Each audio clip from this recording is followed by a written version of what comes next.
What's happening, everybody? Here we are, another Thursday night on the grind. Hold on, I'm waiting to see. Wait and see. Wait and see. Come on, cell phone, catch up. There we go. There, it's caught up. It's caught up.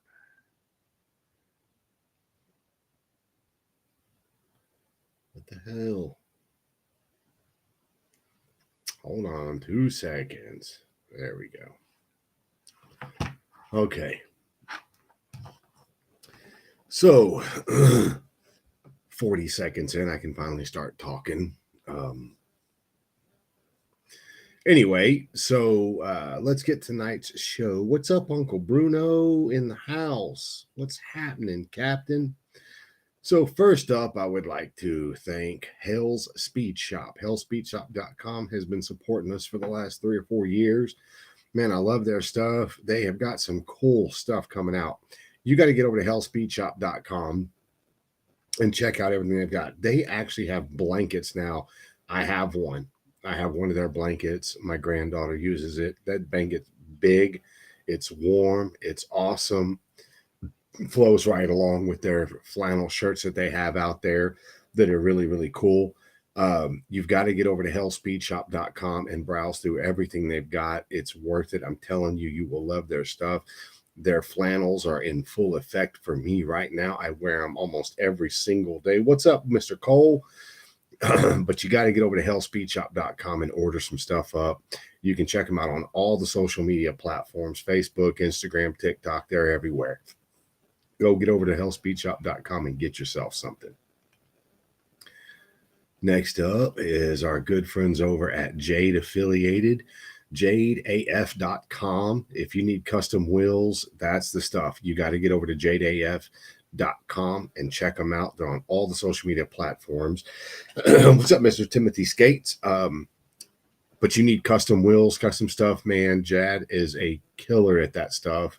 I personally have his Walter White, which will be coming out this year. We will be done with the bike this year. God willing, we've got the time to get it done. Anyway, you need custom wheels. You got to go over to jadeaf.com. Check him out on all the social media platforms.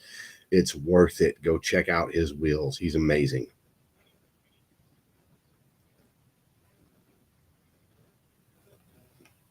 Next up, American Drag Seats, AmericanDragSeats.com. You need custom motorcycle seats, we've got you covered. We have what you need. From Harley Davidson seats to custom recovers, custom pans, custom shaping foam, modifying what you've currently got, custom covers for what you've got. Even if you need an aftermarket Harley Davidson seat, we've got you covered. We've got them. Give us a call at AmericanDragSeats.com, or you can go to social media platforms and find us. We're on all of them at American Drag Seats on all of them. Check us out. Next up is our good friends over at Urban Rides Magazine, urbanridesmagazine.com. Great magazine, great publication. Mr. Daniel Roby, Jason Silman, they've got the magazine. It's good. They're all the rallies. How he keeps up with all the rallies is beyond me. Coast to coast, Daniel Roby is there. He's in it to win it. Bike shows, stereo competitions, all the latest stuff going on at the majority of the rallies and stuff around.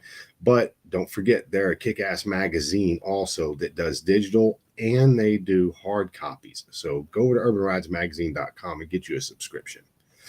What's up, Pat Price?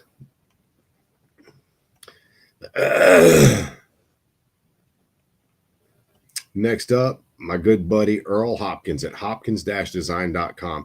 When it comes to websites, this is the go-to guy. Like it says on the screen, print, web, logo, photos, videos, it doesn't matter. They have what you need. They can do what you want. Great prices, great everything. If you need anything to do with logos or websites, give Earl Hopkins a call. Hit him up at hopkins-design.com. And, man, just let him know you found him over here at the grind, man.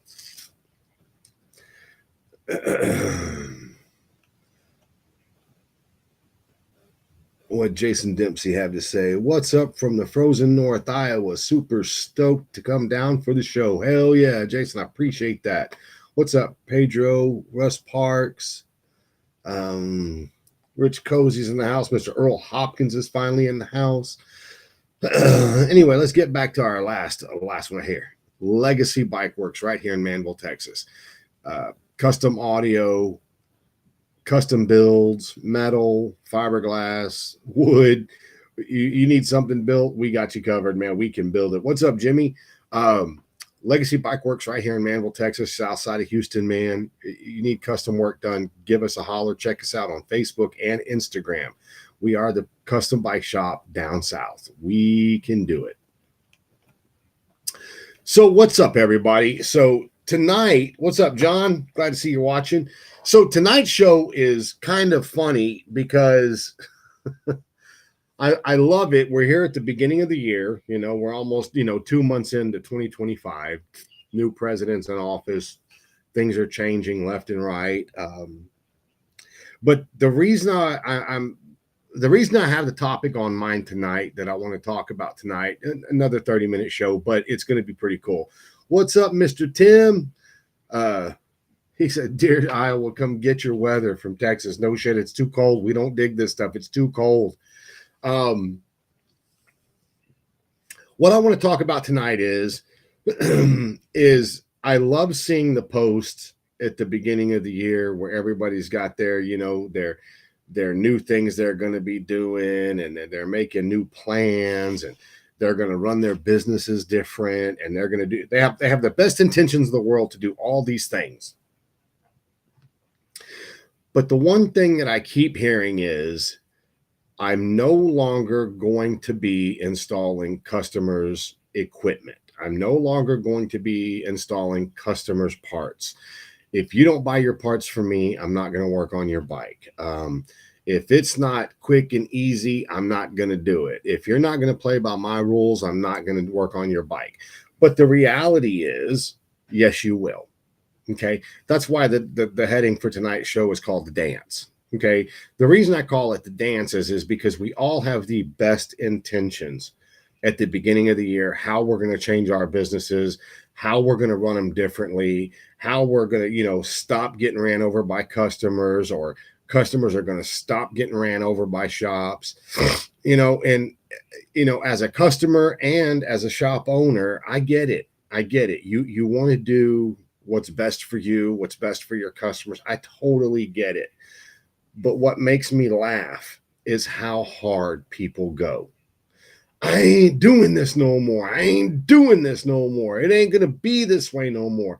And unfortunately, it's going to be that way. It's going to be that way for one reason, because we're all human and we all believe in what people tell us. The bad thing is there are bad people out there that don't give two shits about you or your company, realistically, or even what you're doing for them. Their only intention is to screw you over. Their only intention is to get the most they can get out of you for nothing, for free. I could have a customer bring his bike to me and say, man, I've got all my own stereo equipment. I've got all my own parts. What are you going to charge me to install this? And we'll shoot him a quote. Hey, we're going to charge you $5,000 to install everything. Oh, man, that's too expensive. That's too expensive, man. I can't afford that. Well, then take all of your business to someone else, because right this second, I can tell you right this second, you're not going to be a good customer because you're already trying to negotiate a price to get things done for your bike. Now, the funny thing is, I have my own bikes. I build my own bikes. I do my own things. The only thing I do that I don't physically do is I don't physically powder coat, I don't physically chrome, and I don't physically paint. So I am at those three businesses' mercy when I try to get stuff done. I have a good powder coater. I have a couple of good painters. I could use more painters. I don't ever negotiate prices with painters. I'll give you a good example. I had a painter one time tell me, yo, I want to charge this much for this job. And I was like, cool. All right. I can't afford that. That's exactly what I said. What's up, Jay Ford, Eric Proctor, Maurice Butler? I see you guys watching. I appreciate you guys too. But I had the customer, or I had the painter quote me a price, and I was like, look, I can't afford that. And he instantly went into, well, what can you afford? And I looked at him straight up. What's up, Austin? I looked him straight up and I said, look, dude, I'm not going to let you negotiate your prices. Let me explain to you why I'm not going to let you negotiate your price. When you start negotiating your price to do work, that means you're going to be negotiating the quality, because you're already coming into the agreement feeling like you're on the losing end of it because you've had to lower your price to get my work. I don't ever want anybody to lower their prices because I can't afford them. Okay. If I can't afford it, I can't afford it. That doesn't mean you're not worth it. It just means I can't afford you at this point in time. But you should never negotiate your prices just to get the work. Flip side of that, if you're trying to get rich off of one customer and make a shit ton of money off of one customer, man, that's wrong too. That is totally wrong. Well, Jay Ford, that's why God made you, buddy. You have the ability to disagree. You can pay the high price and they still bullshit you. Fool, you need to watch the whole show then, because that's what I'm trying to tell you is that if you're a business owner like Jay Ford, and someone like me comes into your shop and I'm like, hey, dude, I want to put this, and this into my bike, man, how much you going to charge me? And as soon as you quote me a price, I'm like, oh, man, that's too expensive. Man, I can't afford it. Surely you can do it for cheaper. No, Jay, you shouldn't do it for cheaper. You should do it for your set prices. Because as a business owner, when you negotiate your prices, you already put it in your own head. Man, screw this guy. You know, I'm having to do this for cheaper than I needed to get. And this guy don't give two shits. And then you're going to subconsciously, you're going to do crap work because you're already upset because the transaction didn't meet your needs and your customers' needs. See, that's the funny thing about businesses is it's just a relationship that's happening. Sometimes you know your customers and sometimes you don't know your customers. But the one thing you got to understand is that when you come into a negotiation with a customer on what you're going to do, what they want, what they're going to pay, and what you're willing to accept, that's your contract. And your contract is your word, is your last name. It's your legacy. It's your reputation. So when you say, man, last year sucked, 2024 was a hard year. Yes, 2024 was a hard year for everybody. It just was. No, we have different price levels. Let them pick one. Dude, that's not even what I'm talking about. You know, there's different price levels for 2-speaker bikes, 4-speaker bikes, 6-speaker bikes, 8-speaker bikes. And there's different prices for the 2-speaker bikes because you can get the top tier shit or you can get the low grade stuff. But your work, you're still going to charge the same labor no matter what component they use. You know, you may not make as much money because they, instead of using a Euphoria, they want to use Rockford Fosgate. You you can get Fosgate for cheaper and you can get Euphoria. They can save a little bit, but that's not my point. My point is that you're negotiating your talents. You're negotiating your stuff. What's up, Mr. Davis? How you doing in the house? Marsha Fitzpatrick, Pedro's in the house. But my point is that I've seen posts by a lot of people and they're like, I'm not doing this anymore. I'm not doing business this way anymore. I'm not going to keep doing this, and yes, when that work is all that puts food on your table, I'm sorry to tell you, yep, you're going to negotiate your prices based on how hungry you actually are. Because just like me, anybody that knows this, Orion Metalworks knows, man, I have been struggling. I've been struggling hard, but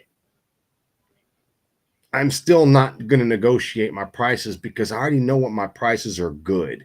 What's up, Don? Appreciate you watching, buddy. I know my prices are good. I know my prices are fair. I know what you're getting. You just don't know what you're getting. But sometimes you have to shift gears, and I was wanting to go in this direction with it, but I'm going to have to go over here and go in this direction with it because this direction is not working out. I get all that. That's fine. But what I don't get is when you change your whole business model and you're like, I'm not doing this stuff anymore. Don't blast your business all over social media. If you're having a bad year, man, which let me say it again, everybody has a bad year. Everybody has a year where they question why they're even doing what they're doing. I get it. But don't put it all over social media for everybody to be like, whoa, shit, what crawled up his ass? Why is he so pissed off? The truth of the matter is that we all enjoy building the bikes. We all enjoy doing the audio. And if you don't enjoy doing the audio, then you enjoy building the bike. So shut up. I get it. Not everybody's an audio guy and not everybody is a bike builder, and I've seen them on both sides. What's up, Kevin? I'm a little late. Yeah, you're a little late, but you're here now, brother. It's all good. My point behind saying these things is because I'm starting to see and I'm starting to hear of shops that are starting to go away. Now, when I say they're going away, I'm not necessarily meaning that they're out of business or that they're failures. That's not what I mean. You're not seeing the big name guys posting on social media every day like they used to, where they're posting up a bike a week. We just finished this killer. We just finished this killer. We just finished this killer. I promise you, there is not a shop in this country. Listen to me, people. There's not a shop in this country that isn't feeling the regression of the custom builds. The regression of the custom builds, they are slowing down. And if you're telling me, well, I've got 15 bikes in my shop, I've got 2-year waiting list, that's good for you. That's very good for you. But if you do the math and you look at last year and even the year before, how many bikes were coming into your shop as new customers in 2023 and 2024? I promise you, 2025, it's slowing down. Gears are shifting, and you better be prepared to shift gears with it. What I mean is if you're the one-trick pony that just does audio, you better wise up and get into a little something extra than just audio. Are you going to Daytona for Bike Week? Unfortunately, sir, no, I am not. I have got too many irons in the fire that I have to be here for. God knows I wish I could go. Last time I went was 2021 or 2020, and it was a blast. I loved it. Just like me, I have had to shift gears and do things that I wasn't really prepared to do, but I had to do because that's where the work was. That's what I did. So I shifted gears and I'm doing something else. Same industry, same stuff. I'm just shifting gears. I would hope that the majority of the people watching the show, all the bike builders, all the bike detailers, all the chrome painters, all the painters, the magazines, I would hope that everybody listens. Swallow your pride. Put that shit to the side. Get rid of your ego. Put that shit to the side and look at life for what it actually is. You're in a very volatile market. The volatile market is motorcycles. I know for a flippin' fact, 90% of the custom bike builders out there couldn't tell you what Harley Davidson's numbers were for last year. They couldn't tell you what Honda's numbers were for last year. They couldn't tell you what Suzuki or Yamaha or Kawasaki. They couldn't tell you what any motorcycle manufacturer's numbers were for last year because they don't pay attention to that. They don't look at what the trends are going on. They look at what's in front of them right now in front of them because all they can see is what's in front of them. I don't see that. I don't see, oh shit, oh my God, welterweight bikes are where all the money's at. That's where all the money's at. That's where everything's at is welterweight bikes.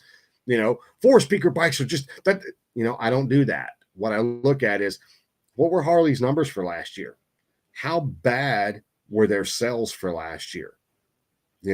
I start looking around through Auto Trader and I start looking at Marketplace and I start looking at other areas and seeing what bikes are actually selling. What are people riding? Where are they riding? What are they riding for? Jay Ford said, half the shops leave money on the table. That's why they slow and no new customers. That's not true. Still doing paint work, no full builds for the last 2 years. Everyone doing new cross-country rides. The stereo crap killed custom show bike builds, in my opinion. Don Nolan, you couldn't be more true. But that's because only Harley matters. That's not true, Scotty Roberts. Harley Davidsons matter in your world. I have good, great friends that are avid Indian riders and Honda riders. And when I say avid, I mean these guys put more miles in a year on their bikes than you've probably put on your bikes in 10 years.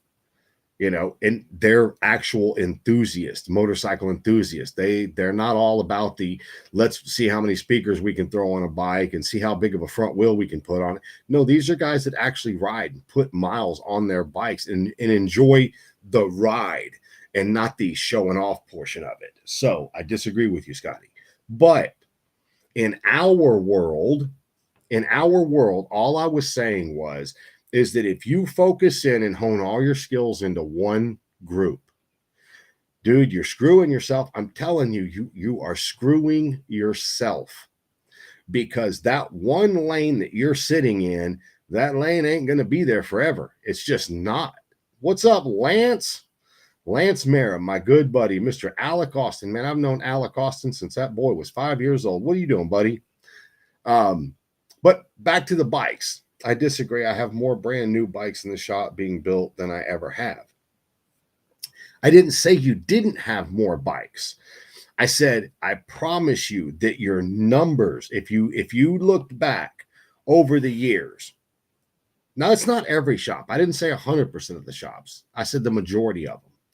They're starting to see a slowdown in custom builds, in these full tilt, big wheel bagger, insane audios, that you're going to start seeing a pullback in that. I'm not saying that it's going away. What I'm saying is if you take, and that's where 99.9999% of your income comes from, is just doing big wheel baggers with insane stereos. You better diversify, because over the next year or two, you're going to start seeing that stuff go away. The reason I say that is not because I don't believe in the audio bikes, not because I don't believe in the big wheel baggers or custom baggers. Quite the opposite. I really, really do like them. And I think that's one style of bike that's never going to go away. I think it's going to slow down. But what I do think is people already have those bikes and they've already spent their money. And unless they're into the stereo competitions where they're wanting to compete over and over and over and over and over and over, you know as well as I do, Scotty, you know, throwing $30,000 at a bike, maybe a middleweight, you know, you're not going to get into your heavyweights. But if you have to throw that 30,000 into that bike every single year just to stay relevant, you're going to get tired of it. What I'm noticing is, and maybe I'm different, I don't know. I don't pretend to know everything about this fucking industry, because this industry is crazy. But what I do know to be true is that, yes, I love my bagger, but dude, I really enjoy riding my chopper. And every single time I get someone over at our house to look at doing an audio bike or look at doing a big wheel bagger, they see the Rockstar sitting there, the chopper, and dude, they gravitate to it. Oh my God, dude, that bike's so badass. You know, I'm going to have one of those one day. And then you look over and they got this big wheel bagger and they're throwing more money at the stereo system. I'm like, why don't you like leave that where it's at and let good enough be good enough and throw some money over here? And then you'll have two badass bikes. You'll have one that's just pure performance, chopper, go, no frills, no thrills, no stereo systems. And then you'll have that stereo king over there sitting in the corner. It'd be badass. Doing good, Kevin. Just seeing what you have to say on the grind. Always got some good points on bike customization. Absolutely. Steve Bright, appreciate you watching. Gary Dubois is in the house. I hear what you're saying. From my perspective, we are busier than ever. This Daytona Rush got me pulling what little hair I have left out. Well, that's awesome. That's really, really good, because I know there are still builders out there. There are still builders out there that are building custom bikes. one of my favorite people to watch build baggers, David Covington. David Covington is constantly dropping a new bagger. If he's not dropping a new bagger that he's built, he is reminding you of baggers that he's built in the past, and he is showing you. And he builds some fucking awesome choppers and some awesome pro streets and some awesome just motorcycles, you know. But David Covington can do all of them, and he's been years and years and years and years and years of doing all of them. And that's just the cool part. He's not a one-trick pony, which is my point.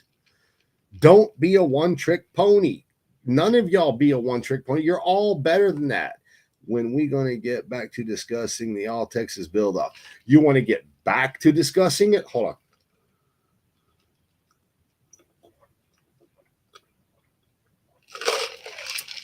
Sorry. Apple juice. Apple juice is good for you. So let's get off that topic. Let's get over here on this All Texas Bagger build-off. So the All Texas Bagger build-off, if you see my personal page or you go to the grind page, you will see the rules and you will see the judging sheet right there pinned to the top. If you're in the build-off, you need to print those out, sign them, and text me a picture or send the picture in the group chat. You have to have those. Again, I need all of my builders to do a little short 3 to 5 minute video, an introductory video saying who you are, what you're building, and why you want to be in the show. Go over to the message board, the message page, the group text message on Facebook. Earl Hopkins is in there. He will tell you exactly what you need to send him for video footage. I'm not guaranteeing it, but we're trying. We're going to try to do another documentary of this build-off. I've also heard through the grapevine that one of the builders has dropped out and we picked up another builder. The reason I haven't released all the builders is simply because I know that more are coming and I'm waiting to start interviewing the builders. As the builders get in, and I'm going to start interviewing them, which I'm fixing to start leaning on all of them. I'm going to lean on all of them. You have to do an interview. I want you to do an interview. It's 30 minutes of your life. Do the interview. It's easy. Anyway, back to the build off. We are still aggressively looking for sponsors for the show. We're still aggressively looking for donations for the show. It looks like we lost Lonnie Revels, to be honest with you, because he actually took himself out of the group chat and I can't get a hold of him. So it looks like Lonnie Revels with Squealing Pigs Audio is out of the build off. Other than that, nobody yet. All of my builders, I mean, I get text messages pretty random from Eric Contreras, always picking on me and stuff like that. Hey, Lori, thanks for watching. But I do want to get some interviews with the builders. If you want to be interviewed, all you got to do is reach out to me and be like, hey, man, next Thursday, man, I'm down. Let's do this. Gary Dubois, you have my cell phone number, brother. Shoot me a text. Let's talk. All I'm saying is that everybody needs to get interviewed because I want everybody to get excited over the next 8-9 months so that we can get as much publicity for this thing. Again, if you go over to my personal page or you go to the grind page, you're going to see the link for the GoFundMe account. We've already had 2 people donate money, and I'm so in debt to those 2 people, Uncle Bruno and Chino Wynn. Johnny Chino Wynn, not the other Chino Wynn. Both of those guys have donated to the cause, and I appreciate that so much. Jade Affiliated said that he is actually going to donate to it, and I know this company right here is going to be donating to it. So we do have sponsors and donations. So we're just looking for more. We're trying to get as many as we can get. What did Earl said? Earl Hopkins said, take horizontal videos, no vertical videos. Do what you can to make smooth, no shaking, good quality video and sound. I put out some pointers in the Facebook group. There you go, people. That's Earl. Earl Hopkins is the one that you need to be getting with to do that. So anyway, to answer Scotty Roberts' question is I want to discuss this more, but I've already said everything I can say about it, other than I'm still looking for sponsors. I'm still looking for, the GoFundMe account. If anybody wants to donate any money, it can be $5, $10, it doesn't matter. Just donate to the cause. The cause is the grind. The cause is the biker build off. If there's any companies out there that are looking to get involved with something like this, all you got to do is reach out to me. I will hook you up. Everything. If you go look at the group chat, Scotty, Earl will message you inside the group chat because I want everybody to get the information. But anyway, so I have a couple of interviews coming up that we're trying to get scheduled because unfortunately time frames aren't lining up, but we're working on a couple of interviews of people that we've had on in the past that we want to see how they're doing, and some new interviews with some new stuff going on. So keep tuning in because it's going to be a good time. But anyway, guys, I'm out of material to talk about. All I'm going to tell you guys is hey, look, if you need help, reach out. If you need business help, reach out. If you need someone to talk things through with, just an ear, reach out. We're always here. But anyway, you guys go have a kick-ass week. We'll see you back here next Thursday night. Just be cool, man. Be cool.